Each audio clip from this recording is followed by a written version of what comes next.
Okay, thank you, Dr. Guthrie Shimizu. That was wonderful and really sets up, I think, what I'll be talking about over the next short while here. Again, my name is Derek Moscato. I am a professor in the Department of Journalism at Western Washington University, way up in the Pacific Northwest, a couple hours north of Seattle. I can tell you that the weather here is way better than it is up there right now, so it's been a real treat. But more importantly, I'd really like to thank the organizers of this event, our distinguished baseball visitors, and also all of our attendees. This is a really remarkable day of Japan-US baseball discussion and dialogue. 150. When I first saw the title of this symposium, what really caught my eye and my attention was that number, 150. That's because the Pan-Pacific flows of baseball feel so contemporary, so of this moment. We have, of course, Shohei. We have the World Baseball Classic and the stunning success it's become. And nowadays, we can even stream the Hanshin Tigers and Oryx Buffaloes in the Japan series right into our homes or onto our phones. Several years ago, I was giving a talk about public diplomacy at our Scholarly Disciplines annual meeting in Baltimore, and I was fortunate enough to have had a Sunday afternoon to myself before my flight departed back up to the Seattle region. Forced to choose between a Baltimore Ravens NFL game and the Babe Ruth Museum across the street, I chose the latter. Not an easy choice, I'm a big NFL fan, but in retrospect, it was the right one. As we've discussed already, but as I learned about in a new way, Babe Ruth's 1934 barnstorming tour of Japan. It was one of those massive moments in international cultural relations that in some ways is a fading baseball memory, perhaps subsumed in a century of globalization, world war, technological shift, and transformations within baseball itself. But it would be unwise to sideline the contribution of Babe Ruth and his American League Barnstormers as a historical footnote, because the Trans-Pacific baseball diplomacy has continued to prosper. Fast forward to 2019, and specifically late March. Nearly 2 decades after arriving in the United States to play for Major League Baseball, Ichiro Suzuki was saluting a sold-out crowd at the Tokyo Dome. The fans there were to watch the Seattle Mariners play the Oakland A's, but the real show, of course, was to see Ichiro's last hurrah. It was a remarkable homecoming. Far from lamenting his journey to the U.S., these fans were celebrating. They wanted to pay homage to one of their own, someone who not only achieved so much within the sport, but who represented his country with every play. And we know the plays. The laser beam throw to home plate from the outfield, outrunning the throw to first on what could have been a ground ball, a stolen base, or a running catch to change the course of a game and electrify a stadium. These weren't just ordinary baseball plays, of course. In Japan, they were part of a national ritual. During those peak Ichiro years, in the first decade of the new millennium, Ichiro was must-see TV in the US, but also in his native country. Every at-bat from every game made the nightly news. The home runs and the RBIs were cause for celebration and collective pride.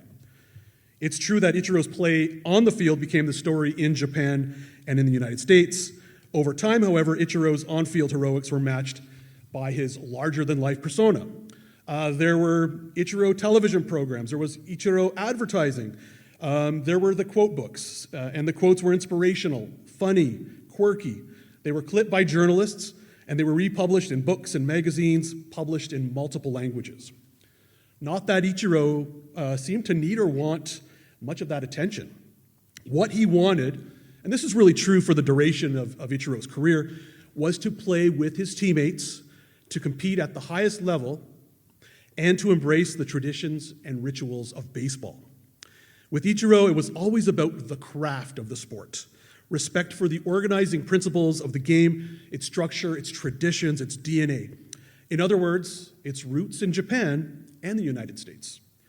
It wasn't long into his tenure with the Seattle Mariners that Americans really began to take notice of Ichiro, beyond the stats line, right? Ichiro was a baseball philosopher, and his ethos was encapsulated not by media commentators or social media or even his own press conferences, but rather by how he played the game on the field. That was a point of pride in Japan and a major part of his story in the United States. I'll turn to his former teammate, Ken Griffey Jr. Ichiro, quote unquote, had an unbelievable career, not only in the US, but here in Japan. What he has done to cross barriers and bring countries together is unbelievable. And that really says it all. What Griffey was referring to in his own way was a theme that drives this symposium: public diplomacy and soft power. So what are we actually talking about when we throw these terms around like public diplomacy and soft power? According to the University of Southern California Center for Public Diplomacy, quote, it is the public interactive dimension of diplomacy, which is not only global in nature, but also involves a multitude of actors and networks, a key mechanism through which nations foster mutual trust and productive relationships, which has become crucial to building a secure global environment. So pretty heady stuff. And Harvard's political scientist, Joseph Nye, further helps us to understand this broader domain when he defines something called soft power, which is the ability to get what you want through attraction rather than through coercion or payments. Soft power versus hard power. Building on Joseph Nye's concept of soft power, a journalist named Douglas McGray wrote a story for Foreign Policy magazine called Japan's Gross National Cool. It was a pretty big deal at the time. McGray believed that Japan was in the midst of a shift from one of economic superpower to the potential of a cultural superpower based on the global influence of Japan's cultural exports, including anime, food, fashion, architecture, design, and of course, sport. Keep in mind that McGray's article was published less than a year after Ichiro made his extraordinary MLB debut in 2001. According to McGray, it's no wonder why the NBA and the US football and baseball leagues take a global approach, and if a foreign star emerges, you have the possibility for another Ichiro. The day Japanese baseball star Ichiro Suzuki left Japan to bat leadoff for the Seattle Mariners, Japan sports shops were already filled with official Mariners jerseys and baseball caps in anticipation. Japanese television covered every Mariners game live despite a 12-hour difference. Concurrent with McRae's philosophy, the Japanese government developed a program which actually formalized his perspective called Cool Japan. And what Cool Japan essentially did was provide investment and government support for the export of Japan cultural industries abroad. And so this really helped to sort of start the idea of Japan as a cultural superpower.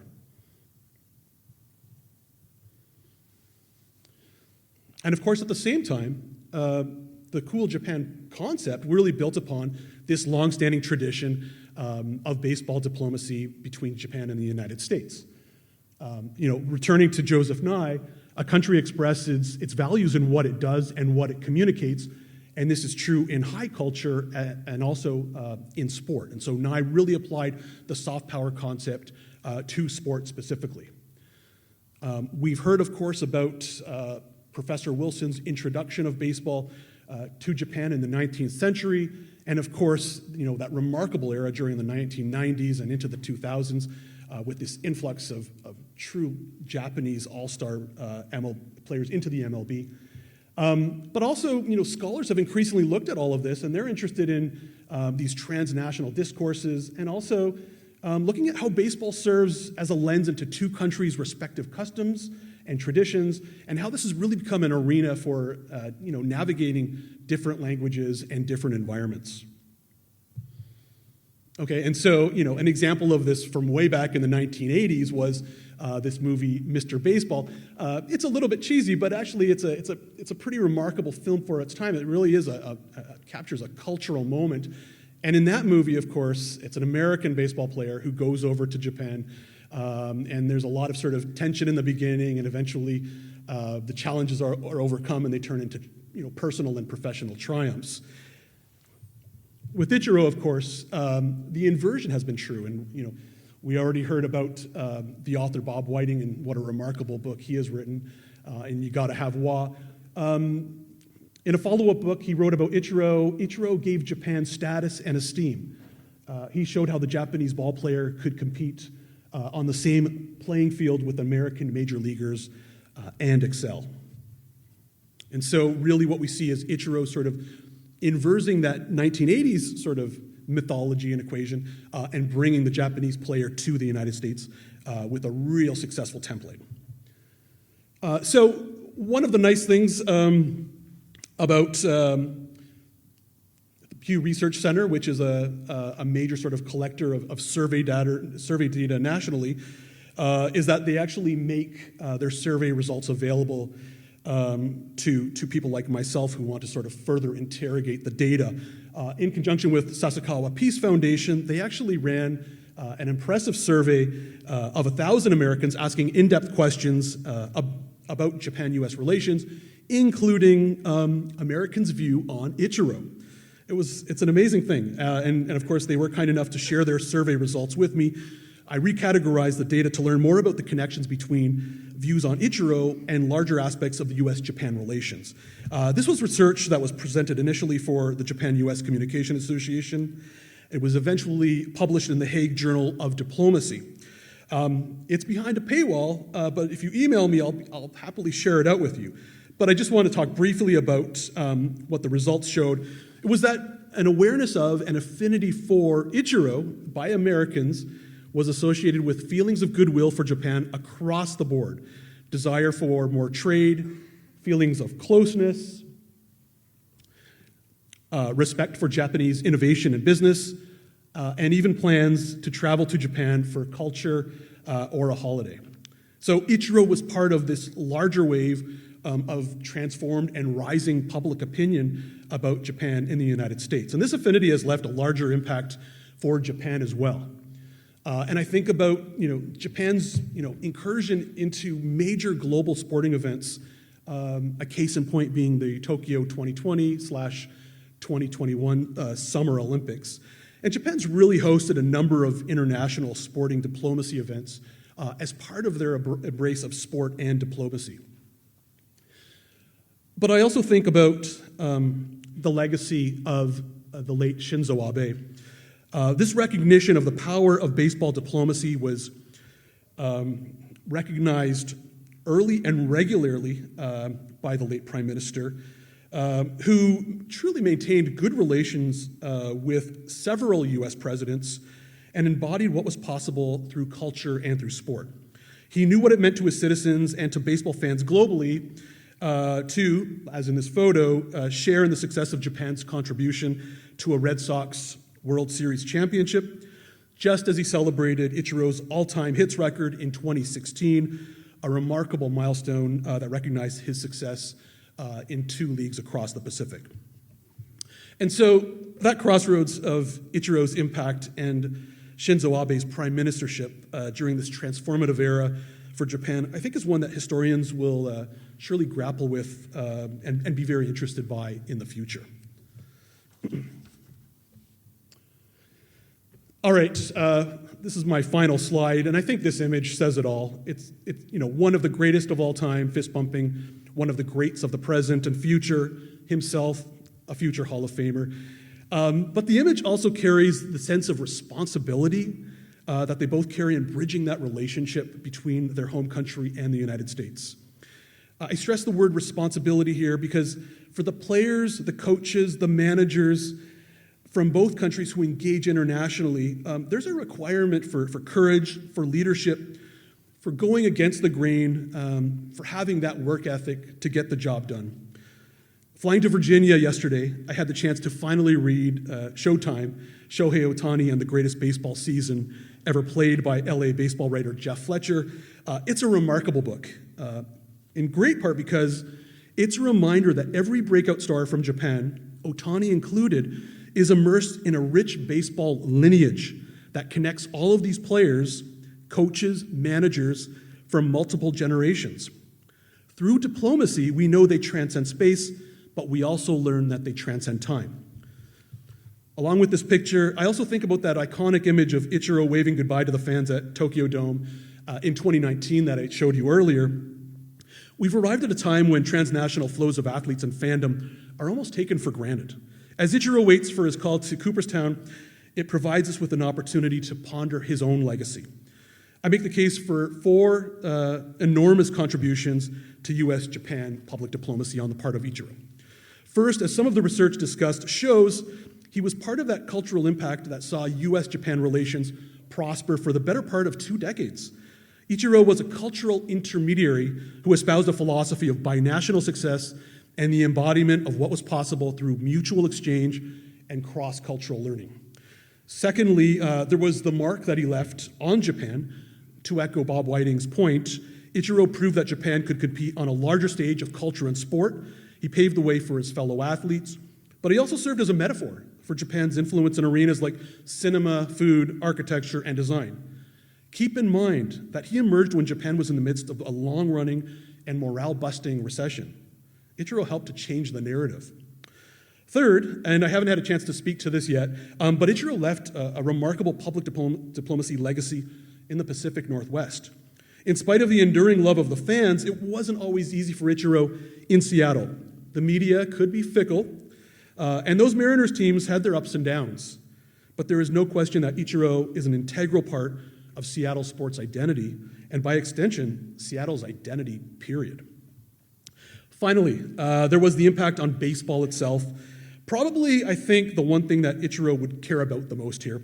The continued back and forth of Japanese and US players in MLB and the Japan League, the growing global awareness of fans, the massive success of the World Baseball Classic, and lastly, a lasting influence on the way the game is played, practiced, innovated, strategized, and shared by professional players and fans alike. Thank you. Domo arigato.